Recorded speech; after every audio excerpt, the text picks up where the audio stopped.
Well, we played all those songs about New York before. It's only fair to stay in the tri-state area for a song called New Jersey Nights. That's by Ethan Gold from the soundtrack album to a movie called The Adventures of Power.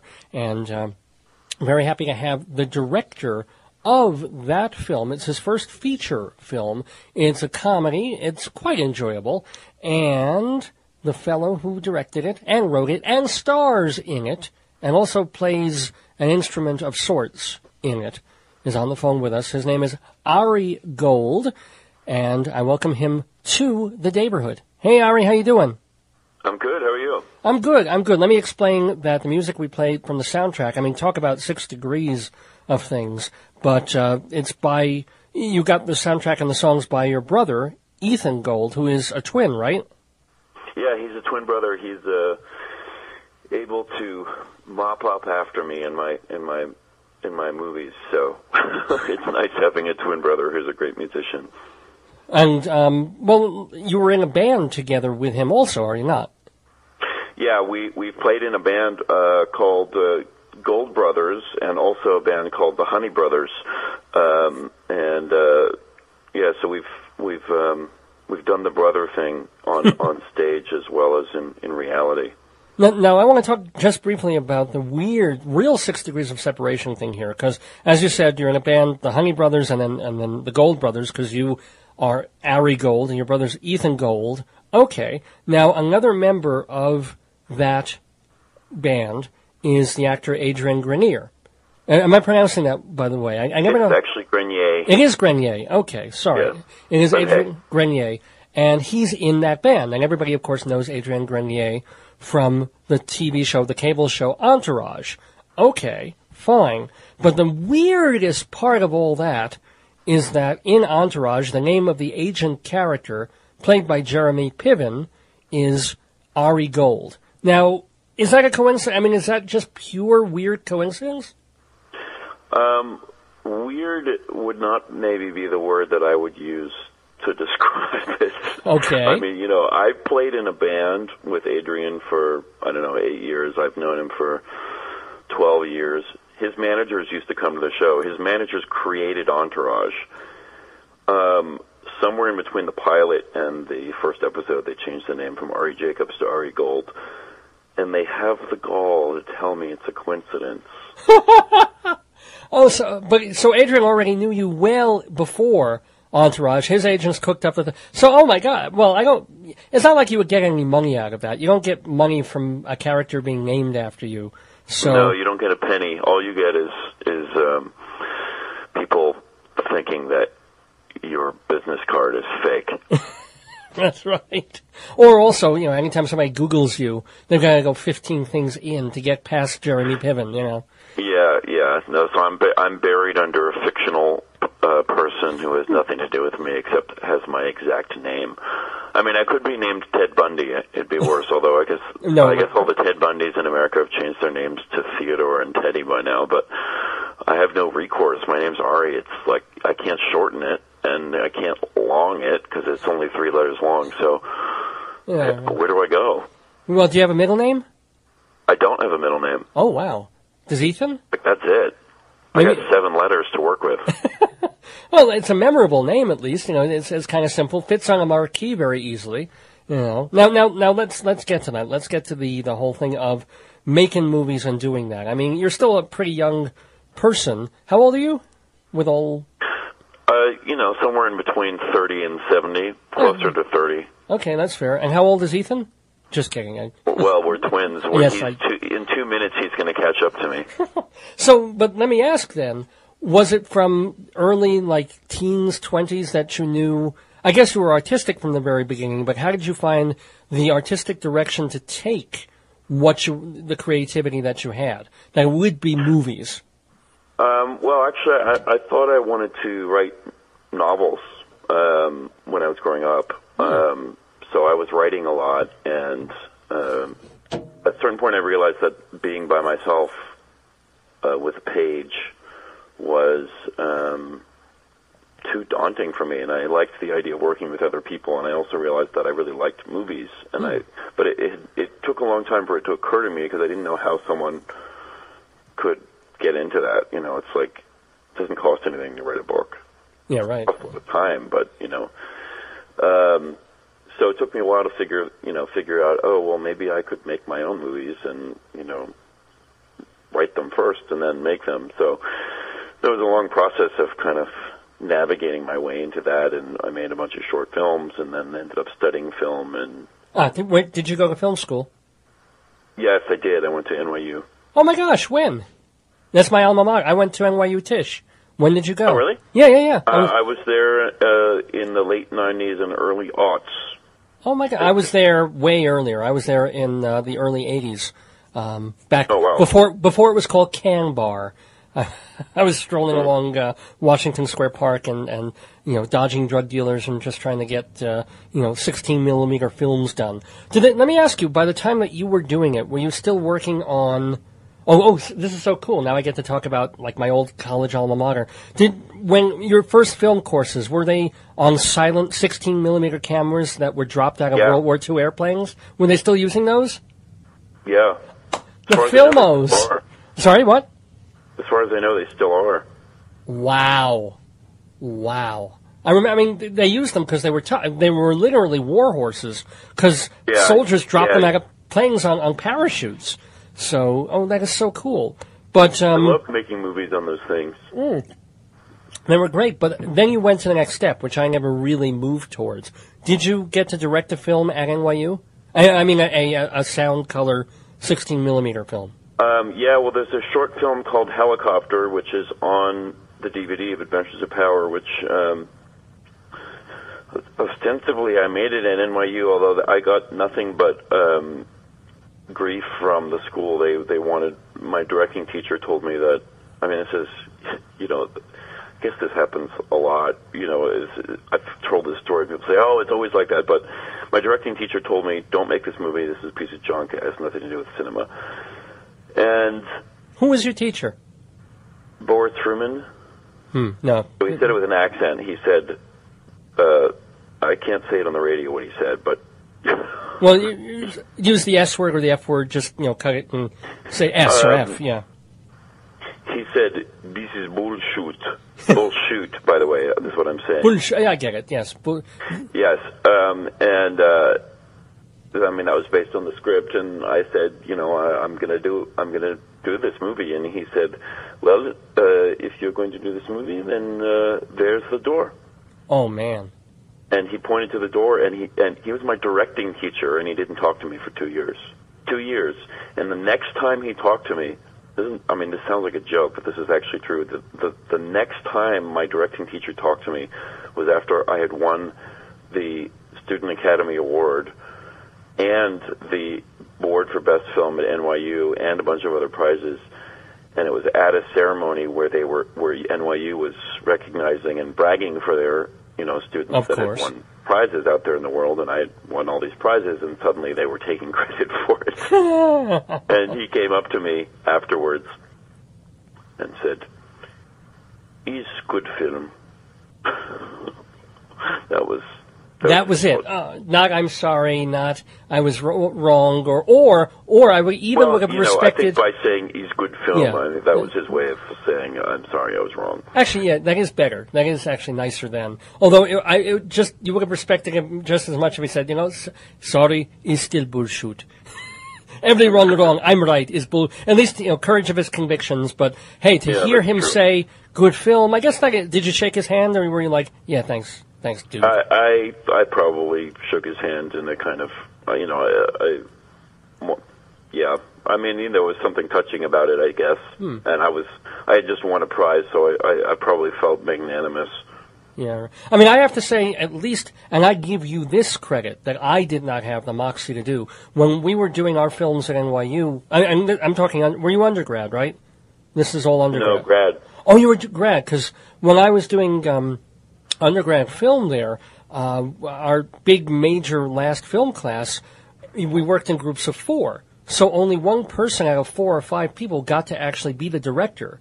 And if your film got shot down, if your idea for a movie or a script got shot down, you didn't even get to make the movie whether or not a professor called it bullshit or not. You were doing crew on someone else's film for a semester. which really kind of broke my spirit. I was like, I'm coiling this, and I'm putting stuff in film cans, and I'm holding the sound thing, and I'm taking notes, and that's all fine, but that's not what I'm here for. And I should have had the balls, to say, oh, I'm not going towards the door. I'm going to make my own movie, like it or not. Screw you. But good for you for getting up there and doing it. Yeah, you should check out the movie. It's on the DVD. It's called Helicopter. The DVD has almost 2 hours of bonus features, including all my shorts and long interview with Neil Peart from Rush, like 25-minute interview, and all these special features are buried really deep. Like it's Easter, so we can say they're like Easter eggs. They're hard to find, but they're there. You have to click a tiny little arrow that looks like it's going back to the main menu, but it's actually going forward to. Oh man, you buried them so deeply that I didn't see them. Otherwise, I would have watched them before this interview. Because I saw the movie, I was like, okay, I didn't really want to see an interview with the drummer, so I was like, oh, okay, I guess the short and there they are. I could have watched them. I did see one, a very good one. There's a 1-minute film you did, that's on your website, I believe, where it's just on the about DVD too. It's called Culture. I made that in NYU. That one I also broke some rules to make it. I said I was doing a camera test because I wanted to shoot on 35 millimeter, and so I said I wanted to do a test to see if the camera was working properly, and took the camera out and shot a movie. Well, actually, it's a very simple but quite marvelous film. It's just you against a white screen, and it's the idea of violence in film, and you're just faking or as if you're being shot by a million bullets in the film.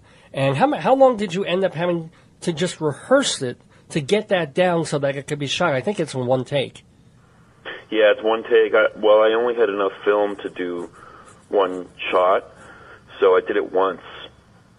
I mean, I didn't even have time to rehearse because we had to get the camera out, and we went to there was like a shooting space, and I had enough time to put up a white screen because I knew I was going to cover it with paint, with blood paint, and we had to get in and get out as quickly as possible. So we pulled up the sheet, we set up the camera, and turn on the sound and go, and we had enough film to do it once, so shot it once, then, the whole place is covered in red paint. But did you get to rehearse it before, like at home? Did you rehearse all the moves and the sound effects you were making with your mouth? Well, to some degree, I've rehearsed the movie is it's like a child having a gun battle with himself, so to some degree I was probably doing that routine as a joke for many years, but I don't remember. I don't think I actually rehearsed it before I shot it, though. I think I was just sort of so much thinking about the camera and the fact that we, weren't supposed to be where we were shooting. And that is, I'm sorry, Ethan, but Ari, excuse me, I'm sorry, but that is always the case in New York. You are always like one permit short. You're always in the place where you're hoping the sun will stay up and not go behind the tree for too long. You're always worried about some cop bothering you about parking your van. I just remember that. I mean, let's get to when you did the full-length movie, when you decided, okay, I've got a script, I want to star in it, I want to do this comedy called The Adventures of Power. Take me through, the idea to finishing the script, to raising the dough, I mean, the timeline, and also what you had to do to make a full-length feature film, with a reasonable look, and it looks really good. It doesn't look like one of these, I don't want to say student films, but you know what I'm saying. I mean, it's a good-looking movie with some well-known people in it. So take me through the timeline. Well, it's you got a couple years. You must have, yeah. Well, first of all, I will say that if you want to hear the really detailed story, I wrote up the whole thing with pictures, and I was sending updates to my friends during the entire process, and that's also one of the magical Easter eggs in the DVD. It's called Postcards from the Set, and you can read the whole story in all its gory detail. But I'll the streamlined version give us now, so we know. Streamlined version would be that, I had this idea for Adventures of Power when I was living in a copper mining town in the Southwest, which and the stuff I was writing tended to be far more serious on the surface, and yet I had an idea about, wouldn't it be fun to do a character who was obsessed with air drumming because of something that I did, and people always thought, hey, you're a pretty good air drummer. I mean, which is, kind of a backhanded compliment because, it's not a skill that has a lot of respect. As opposed to air guitar or I do air bassoon. Well, air guitar has worked its way into the world, and that's part of the story here. But so I ended up going to an air guitar competition and playing this character who I was developing named Power, who was an air drummer. And the audience would always go crazy, love Power, and at the same time, the judges would be confused and would end up telling me that I couldn't win because I was playing the wrong air instrument. The height of absurdity. So, yeah. And I kept going back. I actually went back, I think, 2 years in a row in a couple different cities to the air guitar competition and played Power, the air drummer. And this experience was, on the one hand, like funny and crazy and interesting, and at the same time, I was thinking about this copper mining town, and there was a big strike at the copper mine, and all kinds of conflict in the street between the different people who lived there. And I thought, if Power came from this town, he's fighting to make a living. He can't afford drums. He feels like he's missed his chance to play music, and there's a chance of telling a story that has a real solid, heart, and there's something real going on there at the same time as something completely absurd. And so then the idea came to me of doing, the story of a copper miner. He gets fired from his job when the mine goes on strike, and he ends up going, discovering this underground railroad of air drummers that takes him across the country. And so the movie could be totally absurd on the one hand, at the same time, telling a real story about America and where America is right now, using this guy making something out of nothing, which is what air drumming is. And I should mention, by the way, your parents in the film are played by no slouches to the comedy and drama realm. You've got Jane Lynch as your mom and Michael McCain, from Laverne and Shirley and the Christopher Guest films and a million other things, as the dad. How did you? Well, again, the timeline, and we'll try to quicken this up a little bit. But again, okay, so you have the idea. Now you've written the script and you're revising the script, but going from 100 and whatever pages in the drawer on paper or on a computer file to making a full-length commercial movie. What were the steps? What did you do?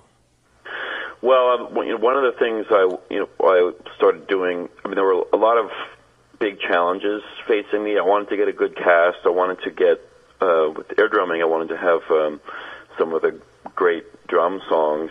I wanted to have some Rush in there and some Phil Collins, and, the main character is sort of into a certain era of rock music. And so that was one of the things. I started writing a lot of letters to bands and saying, I want to use your song in a movie and I don't have a lot of money to pay. Right. Will you return my, return my letter? And so I was doing that, and one of the other big challenges was the whole beginning of the movie. He works in this copper mine, and I wanted to shoot in a real working industrial facility, like a big one. I didn't want it to be like a print shop, in the back of a warehouse. I wanted like a castle in the mountains, and so I was hitchhiking a lot around mostly the Southwest, but I actually didn't make it to Colorado at that point, and I looked at a bunch of places in the south of Colorado. But so I was looking around for a place and taking thousands and thousands of pictures all through the Southwest, trying to find my magical factory town. And then at the same time, I had the script, and I had these little short videos I'd made with the character of Power, and was using them as well as my short films that had won prizes as a kind of pitch to get investors, and basically asking every single person I knew and met and would meet, hey, do you know anyone who's rich and might want to invest in a movie? And, talking myself blue in the face for about a year, trying to find people to invest in a movie and sending out this package with the script and a little DVD with some of these, shorts as power.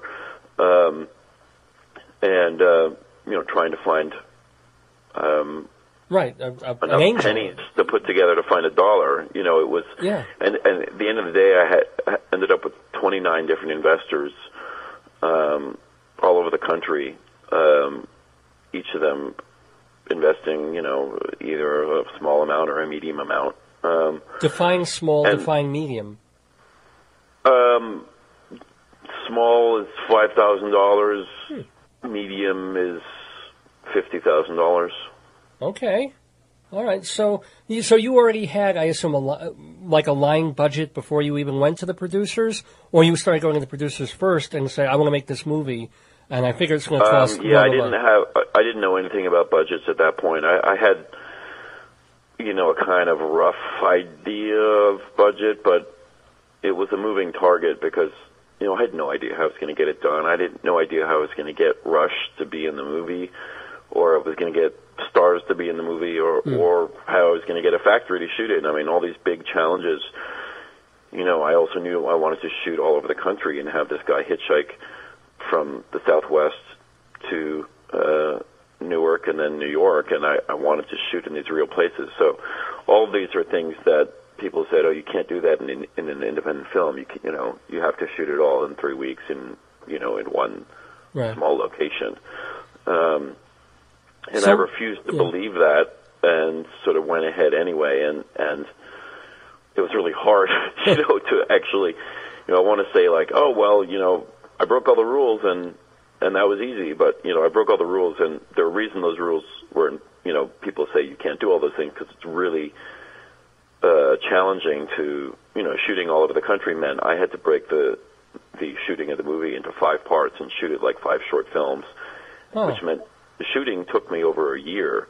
People normally shoot an independent movie in 3 weeks. Right. I was shooting for 13 months, and I wasn't actually shooting every day for 13 months. I would shoot for a week, and then raise money, move to a different location, put another crew together, another cast together, and then shoot again. So it was an exhausting process, but Adventures of Power feels like an epic because of it, and it's a comedy that really tells kind of it takes air drumming as a metaphor for the whole country, and you see the whole country, you see all the different kinds of people who live there, and yes, it's through this completely absurd cracked lens of air drumming. But I have to say, that's one of the best things about the film when you're watching it.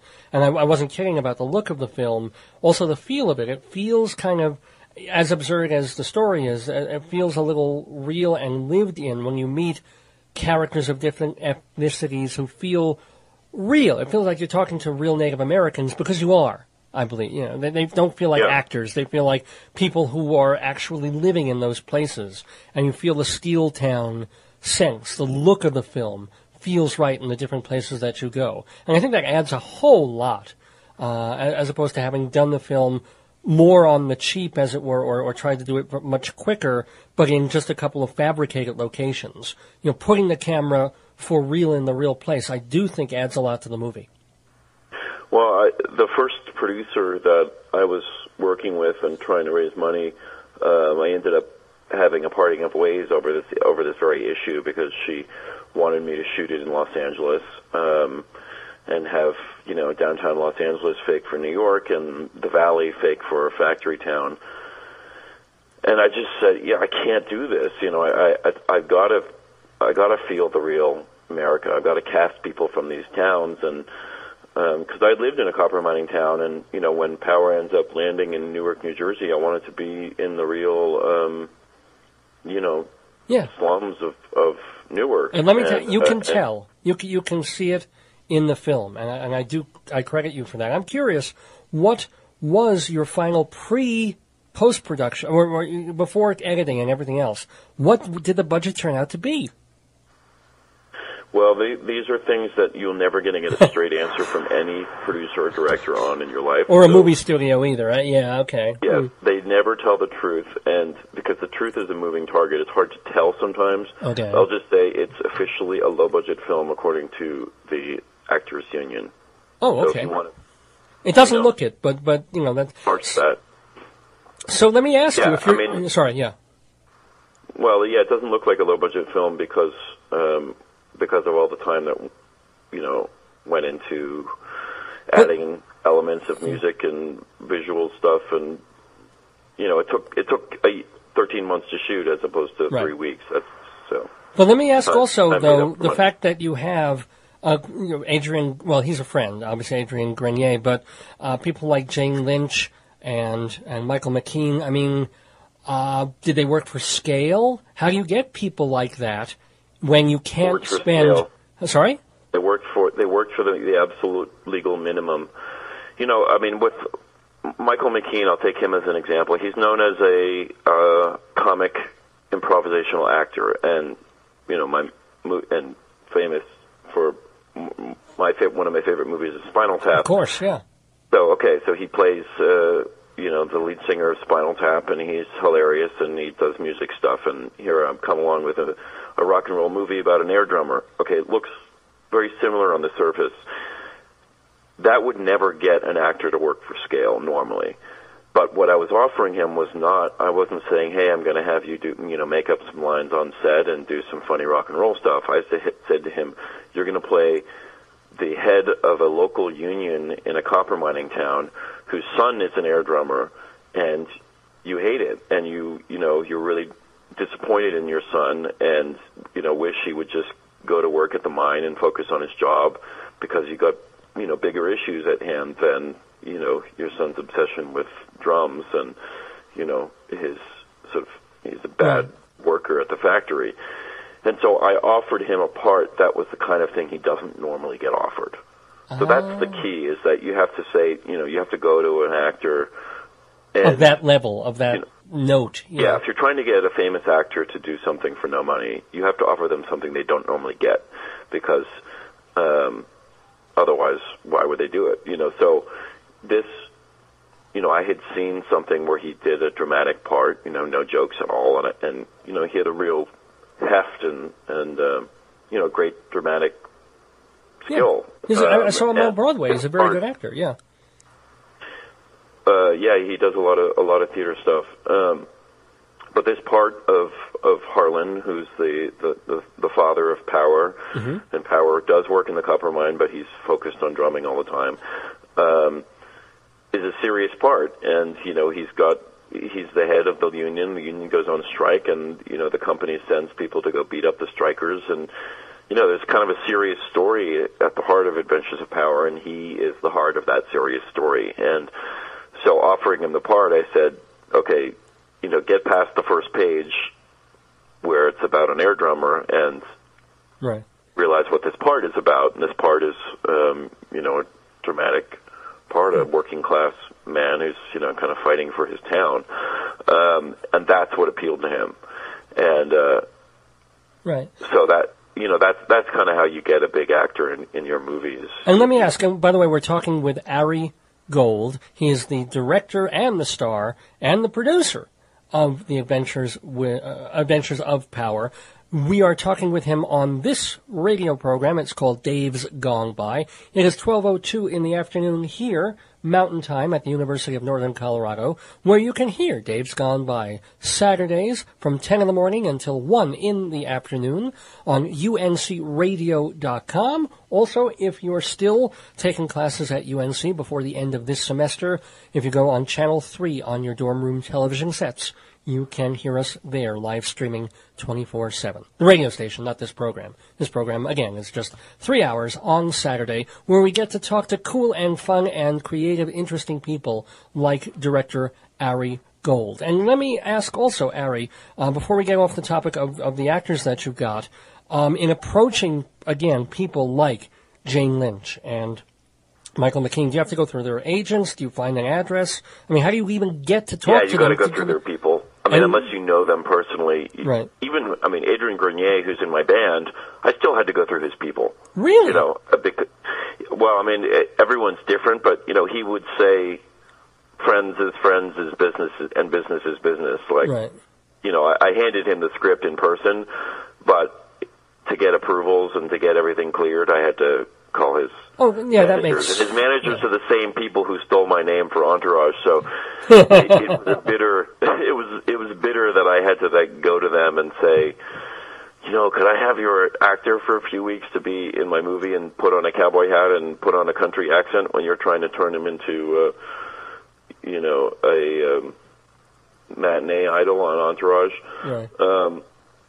And they were slow to respond.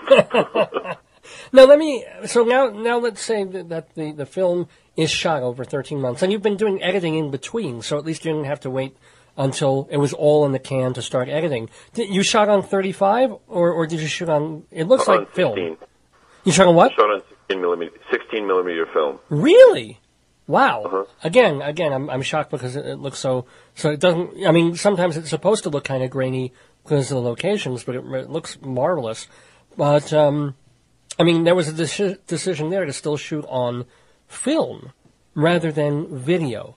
Was that again because you wanted an authentic feel, or you know? Yeah, I mean, you know, the movie takes, you know, some of the inspiration is like those '80s movies, like there's that one with Tom Cruise as a football player, and the Steel Town, and Footloose to some degree as well. There's, you know, those '80s right. Inspirational working class dramas that I wanted to, because the character of Power was obsessed with kind of early '80s, late '70s rock music, and so I wanted to have the film feel like those movies and the texture to it. You know, if I shot it in video, and one feels, yeah. Well, that's. But is it still? I mean, it's been so long that I've dealt with it. Have they made it easier, or do you still have to roll tape on a tape recorder, get up to speed, film? You know, speed on the film. It would have been a lot easier to shoot on video. Oh hell yeah! So it's still shooting 16 millimeter sound. That is a separate process. Still, it's still, you know, you've got a tape recorder somewhere else, and you're syncing that up with the actual reel-to-reel film. Oh yeah! Wow! Yeah. Man! It's the old style. How long did it take you finally, once the last footage was shot, to edit it into to shape? Well, once the last thing was shot, I actually only had a few weeks to finish and edit because we got into Sundance, and I had to finish really quickly, and I ended up finishing a version that I didn't think was done and really wasn't done, and it was frustrating because it played at Sundance, and it was received well by the audience, but, you know, critics were sort of mixed on it, and it wasn't done yet, and so then I, you know, went and finished the movie properly, and the frustrating thing is that then once I finished it properly, I couldn't get critics to look at it. You can't reinvite. They had seen, yeah, they had, so, you know, we ended up with kind of like a negative sort of critical reaction, and then really, really great audience reactions in general. So, in fact, we won 2 prizes in your region. We won the audience award at Vail, and we won the grand prize in the festival in Fort Collins. Oh wow! So, you know, the final version, people seem to really like, but yeah, it's very. But yeah, so I spent a few months editing, but most of that was actually after the premiere at Sundance. So strange. Now, let me ask, we're talking again with Ari Gold, the filmmaker and the director of The Adventures of Power. I understand you don't want to answer about the budget, but is there a point where, thanks to distribution or however, you make your money, or will your investors get paid back? Are they paid back, or where is the film in that process? You know, there was a radical shift in distribution in the years when I finished. The year I came to Sundance, 70% of the distribution companies that had been there the previous year were in the process of either getting shut down by their parent companies or going bankrupt. fact, we had 2 offers from companies that ended up going bankrupt. So it's been a real struggle and challenge actually getting the movie out onto, we played in, 8 cities, small little art house release, and then ultimately getting it on DVD where everyone can get it on Amazon and Netflix and Walmart. I hope you all will. But it's taken a long time for that to happen because of the collapse of indie distribution. And it seems to be coming back this year. Like Sundance actually, movies were selling at Sundance for a decent price this year for the first time in about 3 or 4 years. So I don't know if we're going to make our money back. It's going to require years of being a cult movie and people buying it and telling their friends and finding about it slowly because, they're not going to find out about the movie through billboards because we're, like this is it. If you're listening to this program about Adventures of Power and you're curious, you should pull over. If you're driving, go to Walmart and buy the movie for $11 right now and watch it and all the bonus features, or if you're at home, go to airdrummer.com and watch clips from the movie and get it, because this will be the only time you'll hear about it. And hopefully in a year or 2 you'll start hearing about it from your friends as a slow buzz develops, but that's it's a slow process when you don't have advertising. So having gone through all this process, what would you do differently now, if anything, in making the movie and distributing the movie and whatever? I mean, what have you learned from the process of making your first feature film? Well, I had no choice. Once I played at Sundance and then started winning all these prizes, and the only distribution companies that I had been working with were now bankrupt, I had no choice but to just try to get the movie out myself, which was not what I certainly would have hoped would happen. But, in order to get a movie into a lot of theaters and, into people's consciousness in the traditional way, you need millions and millions of dollars. I mean, the average so-called independent low-budget movie that is marketed as an independent movie by the, studios, they're spending minimum of $15 million advertising it. Right. So, if you don't have $15 million to spend advertising your fake cult movie, you have to pound the pavement and get it out however you can and get the word out however you can. So that's what I've been doing. And, if people like the idea of a movie that's like Rocky for everyone who ever wanted to play music, and it's a epic story of a guy, fighting to listen to the music in his heart and fight against the oppression, and it's completely absurd at the same time because it's about air drumming, and check it out because this is the only time you'll hear about it, and and it's sad to sort of have to kind of remind people that and say go to airdrummer.com. Well, but it's true because a traditional movie will have billboards to remind you every 20 seconds. Well, understand that I also interview musicians all the time, and musicians are in a whole sea change of the way they have to get their music out when they've got CDs. They have to raise money differently than they used to because so many are independent from the major labels where they used to be. So there's a great freedom in that, but it's all on them. They've got to get the tour booked, and they've got to sell the CDs after the show, and have their websites be a place, and so it isn't just with indie filmmaking. It's with a lot of things in this culture. People are having to figure out the new paradigm of creating the work and getting the work out there. Yeah, and it's made it hard for me to get to my next film because I've been, it's sort of like you have a baby and it used to be you just turn the baby over to the orphanage or something, the film company would put it out, and now they're kind of coming back this year, so we'll see what happens at the end of the year when the Sundance movies. Do you have an idea for your next film? Do you have an idea for your next film? Yeah, I've been writing intensively. In fact, when this call's done, I'm going to go back to the computer and probably spend 10 hours writing. I'm deep in something I'm excited about, and I can't tell you too much about it because it spills the beans of my own brain. But it's I think it's going to be a great adventure. It's going to be different than Adventures of Power and different than the short films I did before that. But can I ask you one question about one of your short films? I have not seen it, but I assume it's on the DVD called The Helicopter. And I noticed that's on the DVD. I noticed that was at least somehow influenced by the death of your mom. Is that was that? Yeah, it's about the death of my mom. It's about she was dating Bill Graham, who was, for those who don't know, he was the promoter, the concert, possibly the biggest rock music impresario in the country, and certainly the biggest rock music impresario on the West Coast. But and so he was a major kind of rock celebrity, and the movie is about being affected by the loss of in this case my mother, someone very really close to me, but someone who, in terms of a story that anyone could imagine, it's like imagine someone that was part of your family or someone close to you becomes one of the and two others in an accident. So there was this huge media storm around the death of Bill Graham, and my mother was one of the and two others who was killed in the same accident. Oh my God! Yeah.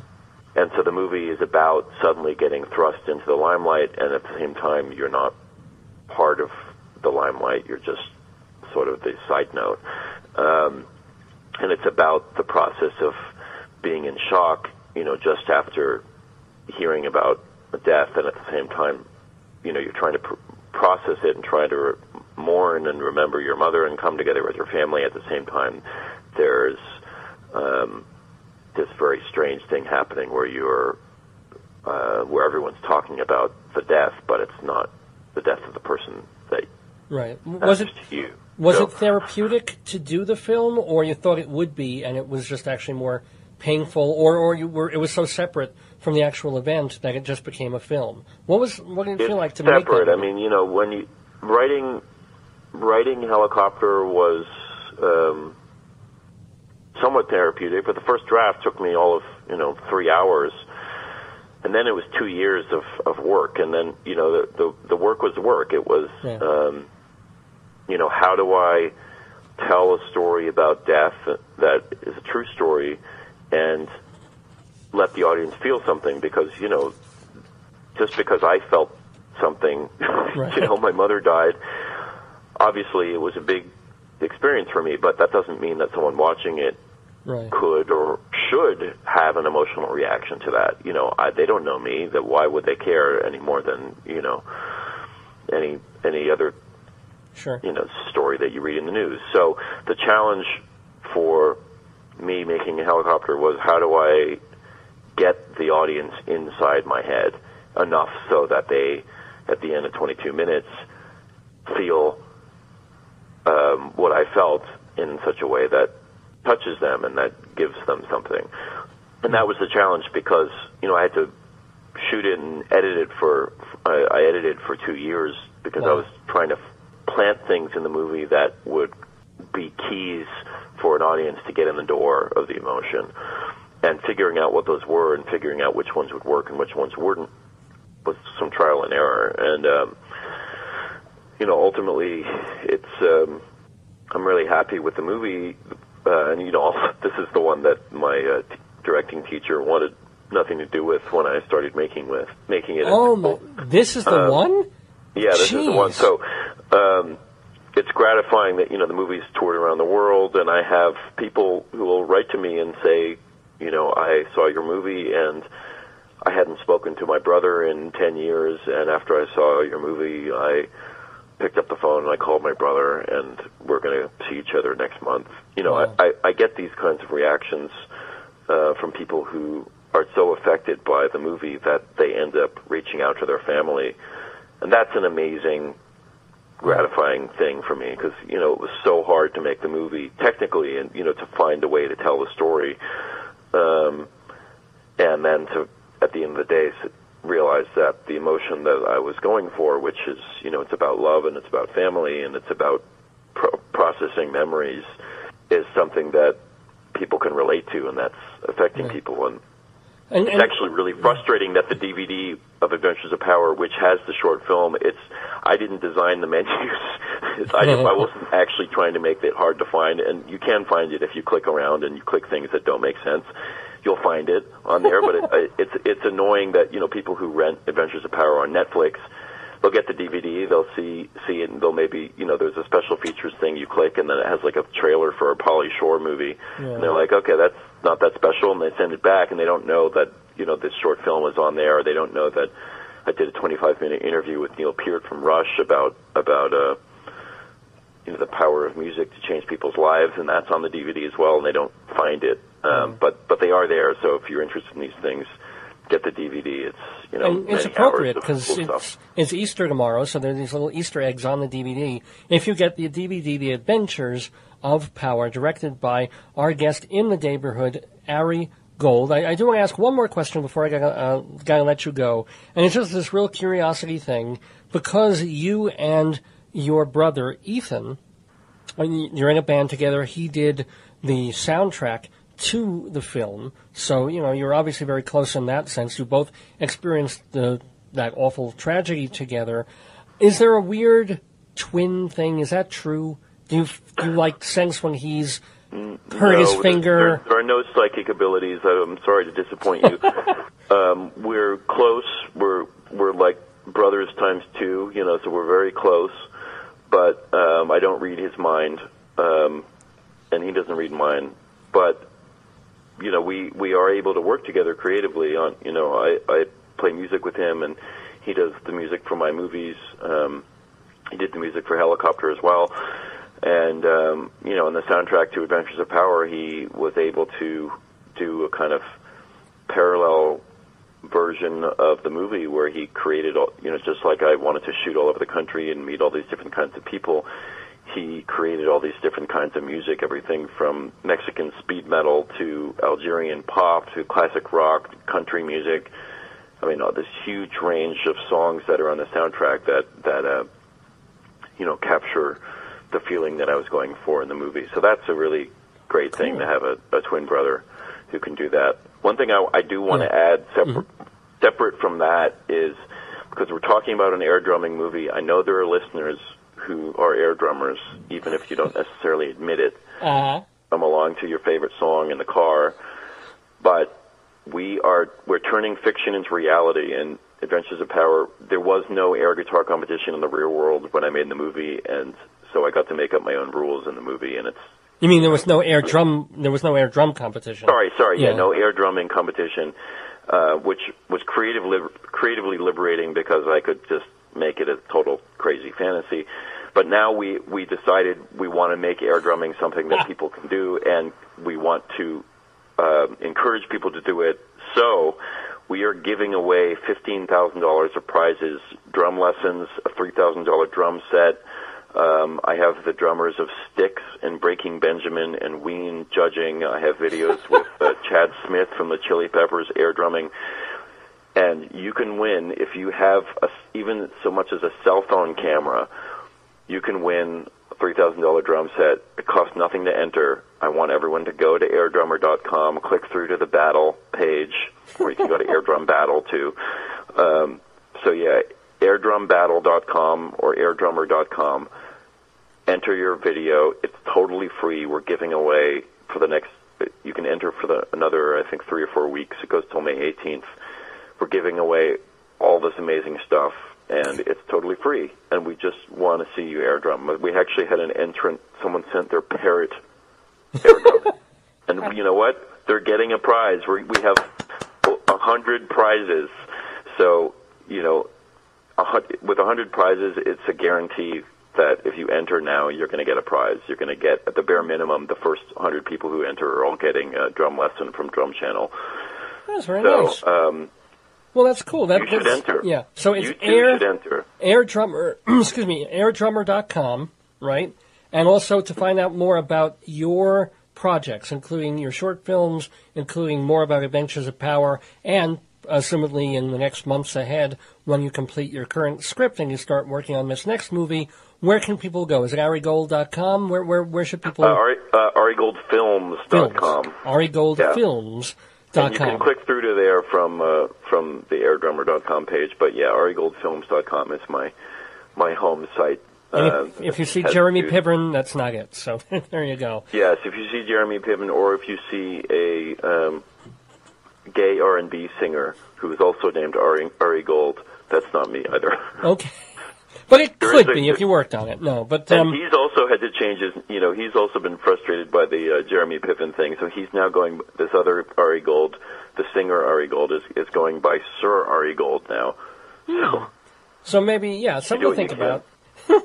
Anyway, Ari Gold, the filmmaker, the actor, the director, and the producer, and the musician. My goodness, it has been a pleasure to have you in the neighborhood. We're going to go out with the final theme from your movie, The Adventures of Power, called We Are Power. And I do wish you the power to continue doing movies and all the stuff that you're doing. Hopefully a little bit easier for you than it has been in the past. But I don't know if it ever gets really easier making movies. I don't know if it gets easy. I've seen some people it gets easy for, but those... I don't know. Certain people are born on the right side of the bed, and everything goes easy for them, and most of us have to fight. Well, but that's all right. Makes you stronger if it doesn't make you bitter. But I wish you best of luck on all the stuff that you're doing. Thank you, Ari Gold, for being in the neighborhood. Thank you so much.